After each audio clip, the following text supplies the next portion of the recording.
Ration কাৰ্ডৰ নতুন এটা আপডেট আহি গ'ল।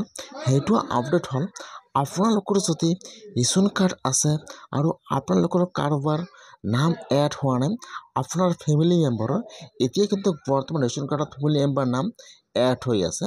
কেনেকৈ আপোনালোকে আপোনাৰ ফেমিলি মেম্বাৰ নাম এড কৰিব আৰু আপোনাৰ ৰেচন কাৰ্ডত আপোনাৰ ফেমিলিৰ কাৰ কাৰ নাম আছে কেনেকৈ আপোনালোকে নিজে চেক কৰিব লাগিব, এইটো যে সম্পূৰ্ণ প্ৰচেছ দেখুৱাই দি আছোঁ। জানিবলৈ হ'লে ভিডিঅ'টো সম্পূৰ্ণকৈ চাই ল'ব, স্কিপ নকৰাকৈ। যদিহে আপোনালোকৰ ৰেচন কাৰ্ড আছে কেনেকৈ আপোনালোকে আপোনাৰ ৰেচন কাৰ্ডৰ ফেমিলি মেম্বাৰ চেক কৰিব আৰু আপোনাৰ কাৰ্ডটো চেক কৰিব যে আপোনাৰ ৰেচন কাৰ্ডত আপোনাৰ ফেমিলিৰ কিমানজনৰ নাম আছে আৰু কাৰ নাম নাই, কাৰ নামটো এড কৰিব লাগিব। আপোনালোকে ফাৰ্ষ্ট কিন্তু আপোনাৰ ফেমিলি মেম্বাৰটো চেক কৰিব লাগিব। কেনেকৈ চেক কৰিব চাই লওক। এতিয়া আপোনালোকে ফাৰ্ষ্ট আপোনাৰ প্লে ষ্ট'ৰ অ'পেন কৰি ল'ব। ইয়াত আপোনালোকে ৰেচন কাৰ্ড লিখি চাৰ্চ কৰি দিব।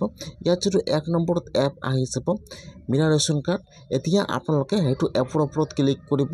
এতিয়া আপোনালোকে ফাৰ্ষ্ট এপটো ডাউনলোড কৰি ইনষ্টল কৰি লৈ ল'ব। মই কিন্তু আপোনাৰ সুবিধাৰ কাৰণে এপৰ লিংকটো বৰ ডিছক্ৰিপশ্যনত দি দিছোঁ।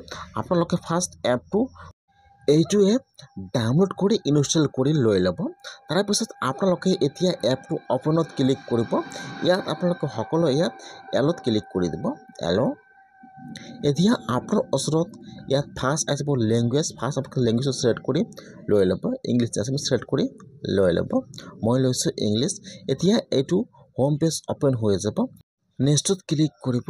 ইয়াত আহি যাব গেট ষ্টাৰ্ট। এতিয়া ইয়াত দুটা অপশ্যন আহি যাব। 1 নম্বৰত আহি যাব বেনিফিচিয়াৰী ইউজাৰ, 2 নম্বৰত আহি যাব ডিপাৰ্টমেণ্ট ইউজাৰ। যিহেতু আপোনালোকে নিজে চেক কৰিব। ইয়াত যিটো 1 নম্বৰত অপশ্যন দি আছে বেনিফিচিয়াৰী ইউজাৰ, এতিয়া আপোনালোকে সেইটো অপশ্যন ছিলেক্ট কৰি লৈ ল'ব। এতিয়া ইয়াত আপোনাৰ আধাৰ কাৰ্ড নম্বৰটো বহাই দিব। আপোনাৰ ফেমিলিৰ যিকোনো এজনৰ ইয়াত আধাৰ কাৰ্ড নম্বৰটো বহাই দিব আৰু কেপচাটো বহাই দি লগ ইন উইথ OTPত ক্লিক কৰিব। এতিয়া আপোনাৰ মোবাইলত OTP আহি যাব। এতিয়া আপোনালোকে ইয়াত OTPটো বহাই দিব। যি OTP আহি যায় OTPটো বহাই দি আপোনালোকে এতিয়া ভেৰিফাই OTPত ক্লিক কৰিব। যেতিয়া আপোনালোকে ভেৰিফাই OTPত ক্লিক কৰিব, এতিয়া কিন্তু আপোনাৰ ওচৰত এইটো হোম পেজ অ'পেন হৈ যাব এনেকুৱাকৈ। স্কিপত ক্লিক কৰিব। এইটো হৈছে কিন্তু আপোনালোকৰ ৰেচন কাৰ্ড। ইয়াত চাব, ইয়াত আপোনাৰ ৰেচন কাৰ্ড নম্বৰ দিয়া আছে। আপোনাৰ যিটো নামত ৰেচন কাৰ্ডটো আছে ইয়াত ৰেচন কাৰ্ডৰ নামটো আহি যাব এনেকুৱাকৈ। তাৰপিছত ইয়াত আপোনাৰ ৰেচন কাৰ্ড নম্বৰ দিয়া আছে।